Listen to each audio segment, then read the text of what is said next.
കോട്ടയം കിടങ്ങൂരിൽ വീടിനോട് ചേർന്നുള്ള അനധികൃത പടക്ക നിർമ്മാണ കേന്ദ്രത്തിൽ പൊട്ടിത്തെറി. ടെറസിന് മുകളിൽ ഉണങ്ങാനിട്ട വെടിമരുന്നാണ് വൻ ശബ്ദത്തോടെ പൊട്ടിത്തെറിച്ചത്. ഗുരുതരമായി പൊള്ളലേറ്റ ഒരാളെ കോട്ടയം മെഡിക്കൽ കോളേജ് ആശുപത്രിയിൽ പ്രവേശിപ്പിച്ചു. ടോബി ജോൺസൺ കോട്ടയത്ത് നിന്ന് വിവരങ്ങൾ നൽകും. ടോബി, എപ്പോഴായിരുന്നു ഈ അപകടമുണ്ടായത്? ഈ പരുക്കേറ്റയാളുടെ ആരോഗ്യസ്ഥിതി എങ്ങനെയുണ്ട്?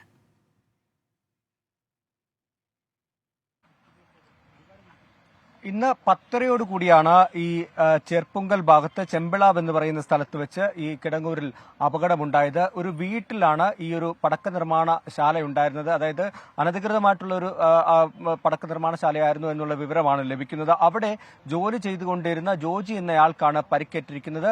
സാരമായ പരിക്കുകൾ ഉണ്ട് എന്നാണ് അറിയാൻ സാധിക്കുന്നത്. അദ്ദേഹത്തെ കോട്ടയം മെഡിക്കൽ കോളേജിലേക്ക് മാറ്റിയിട്ടുണ്ട്.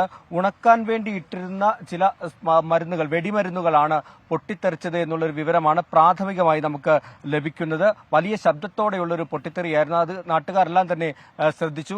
ഉടൻ തന്നെ പോലീസിൽ വിവരം അറിയിച്ചു. പോലീസ് വന്ന് പരിശോധന നടത്തിയപ്പോഴാണ് വിവരം അറിയുന്നത്. ടെറസിന് മുകളിൽ ഉണങ്ങാനിട്ടിരുന്ന വെടിമരുന്ന്, ഉപ്പ്, തിര മുതലായവ ശബ്ദത്തോടുകൂടി പൊട്ടിത്തെറിക്കുകയായിരുന്നു എന്നുള്ളൊരു പ്രാഥമിക വിലയിരുത്തലാണ് പോലീസിനുള്ളത്. എന്തായാലും ഇവിടെ അനധികൃതമായിട്ടാണ് ഈ വെടിമരുന്നുകൾ സൂക്ഷിച്ചത് എന്നുള്ളൊരു പ്രാഥമിക വിവരം കൂടി പോലീസിന്റെ ഭാഗത്ത് നിന്ന് ലഭിക്കുന്നുണ്ട്.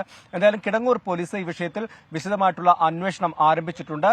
കാരാട്ട് മാത്യു എന്ന് പറയുന്ന ആളിന്റെ വീട്ടിലാണ് ഈ സ്ഫോടനം നടന്നത്. അദ്ദേഹത്തിന്റെ സഹോദരൻ ജോസഫിന്റെ പേരിലാണ് ഇതുമായി ബന്ധപ്പെട്ട് ഈ പടക്ക നിർമ്മാണവുമായി ബന്ധപ്പെട്ടുള്ള ഒരു ലൈസൻസ് ഉള്ളത് എന്നുള്ളൊരു സൂചന കൂടി പുറത്തു വരുന്നുണ്ട്. എന്തായാലും വിഷയത്തിൽ വിശദമായിട്ടുള്ള ഒരു അന്വേഷണത്തിലേക്ക് പോലീസ് കടന്നിട്ടുണ്ട്.